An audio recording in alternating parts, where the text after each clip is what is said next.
In 1962, the wealthiest investor on the planet bought a dying company for nearly $9,000 per share. Not per share of profit, per share of loss. The company was hemorrhaging money. Its factories were obsolete. Its competitors were obsolete. Its competitors were overseas. Its textile mills sat empty while workers filed for unemployment. Every financial analyst in New York looked at this purchase and saw one thing: a man throwing money into a furnace. They were almost completely right. But what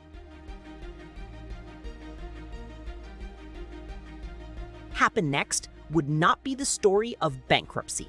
It would be the story of the greatest investor in history making his worst investment decision and accidentally creating the financial empire that would essentially prove the entire American stock market wrong.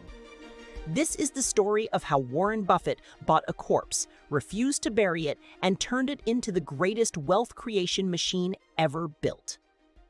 To understand why Buffett made this move, you have to understand what he was. In 1962, he wasn't yet the Oracle of Omaha. He wasn't a household name. He was a 31-year-old value investor running a small partnership called Berkshire-Hathaway Associates out of Omaha, Nebraska. His total assets under management, roughly $3 million. He had already made enough money to be comfortable, but he was hungry for something bigger. Buffett had spent the 1950s studying the teachings of Benjamin Graham, the father of value investing. Graham's philosophy was almost monastic.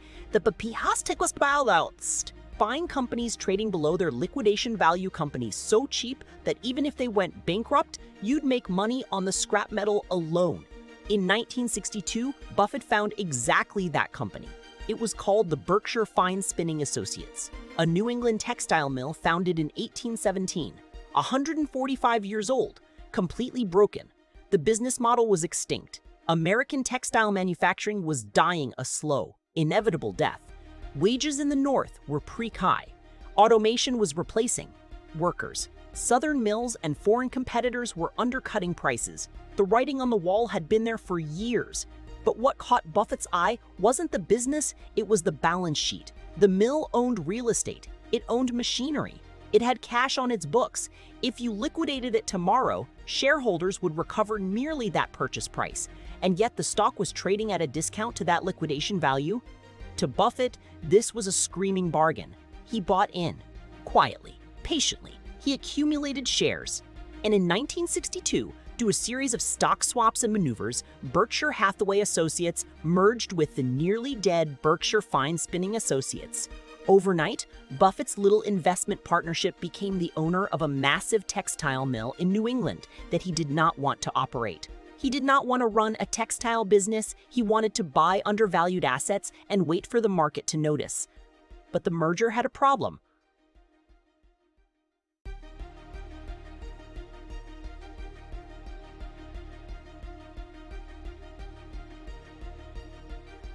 The mill was not liquidating itself fast enough. Every quarter, the business bled money. Every quarter, the shareholders pressed Buffett to do something, close it, sell it, cut losses. This is where most investors would have cut bait, would have admitted the mistake and moved on. Buffett did not. Instead, he appointed his best friend, a man named Charlie-Munger, to the board as a representative of the partnership. Munger was a lawyer and investor in Los Angeles. Sharp, rulist, and Enwicow the Schravos. Together, they made a decision that violated every principle of their own philosophy. They decided to save the mill. Not because they believed in textiles, they didn't, but because Buffett had calculated something that almost no one else had seen. The mill's real estate, the buildings, the land, the location in New England was worth more than the stock price reflected. If they could transition the business slowly instead of liquidating it catastrophically, they brought first shareholders. They brought in a new manager. They experimented with higher margin textile products. They clung to the dying business even as competitors laughed. For 5 years, Buffett and Munger ran this textile mill while slowly strangling it. Every year, they reduced capacity. Every year, they squeezed more profit from fewer workers. Every year, the mill got smaller and smaller, but incrementally more efficient. It was triage, not surgery. Hospice, not salvation. Buffett 1965. That side that but der bad. Him, almost nothing. It was not going to save itself. It was not going to become a cash machine. And so he made the decision that would change everything. He stopped trying to save the textile mill. Instead, he decided to use the mill's dwindling cash flows to buy other companies, better companies, companies that actually made money. He took the corpse of Berkshire Fine Spinning and turned it into a holding company, a financial vehicle that would invest in real, profitable businesses. Within a few years, he had invested Berkshire's capital into insurance companies, into manufacturing businesses with real competitive advantages, into any company that generated cash faster than the market was willing to pay for it. The textile mill kept shrinking. By 1975, it was almost gone. But by then, nobody cared anymore because Berkshire was no longer a textile company. It was a wealth machine. This is where the story becomes almost incomprehensible. Buffett bought Berkshire-Hathaway in 1962 for roughly $9,000 per share. The stock was a falling knife. The business was bankrupt in everything but name. By 1980, it was trading at $390 per share. By 1990, it was $3,000. By $2,000, by $2,000. By 23, a single share of Berkshire Hathaway was worth over $500,000. One share, $500,000. What? 100? That's tied the worst investment decision of his career into the greatest investment vehicle in modern history. And he did it by refusing to liquidate. This is the paradox that breaks conventional wisdom. Every financial textbook says, cut losses fast. Don't throw good money after bad. Admit mistakes and move on. And Buffett did exactly that, but not in the way the textbook meant. He admitted that the textile business was doomed. He didn't deny it or fight it. He simply repurposed, dying shell and use it as a vehicle for something greater. He was playing three-dimensional chess while everyone else was playing checkers. The mill was dying, yes, but the corporation was immortal. As long as Berkshire existed as a legal entity, it could hold cash, issue stock, and make investments without paying corporate taxes on capital gains inside the structure. That tax efficiency, that structural advantage, was worth more than any textile factory could ever be. What looked like a catastrophic mistake in 1962 looked like genius by 1980. And the longer you hold the view, the more obvious it becomes. Most investors panic when a company's original business is dying. Buffett saw an opportunity. Most investors sell. Buffett bought more. This tells you something profound about patience and perspective.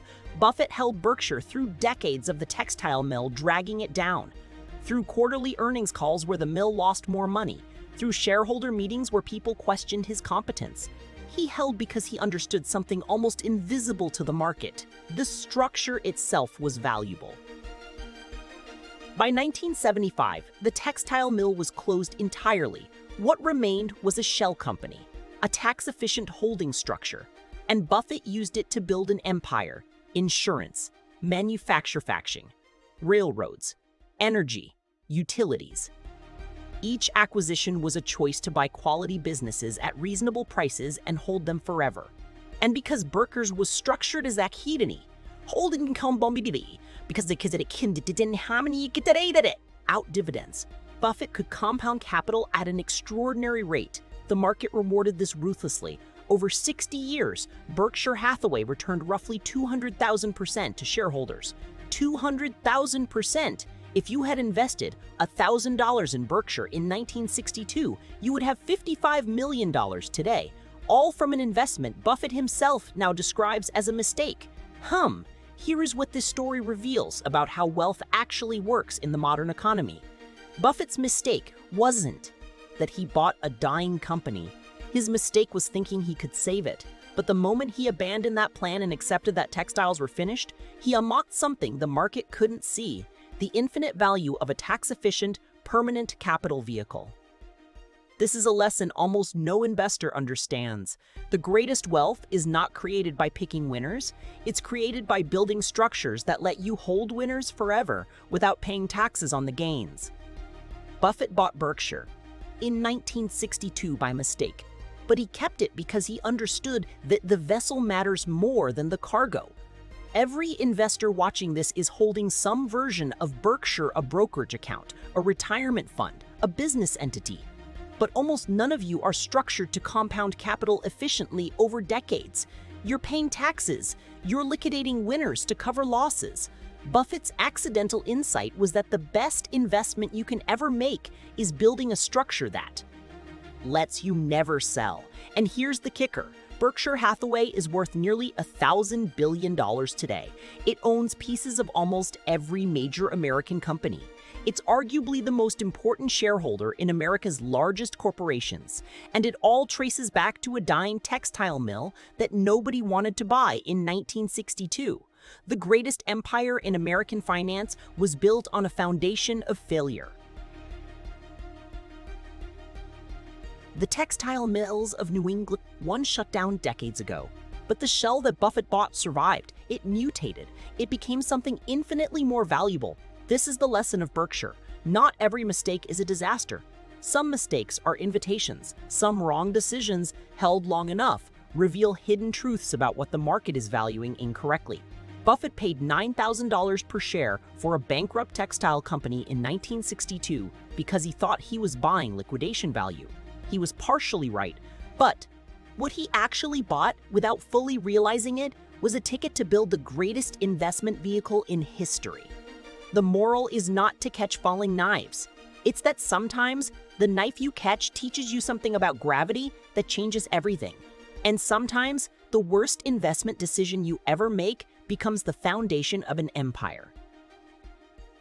Asterisk, spoken word, count, approximately 1,076 words.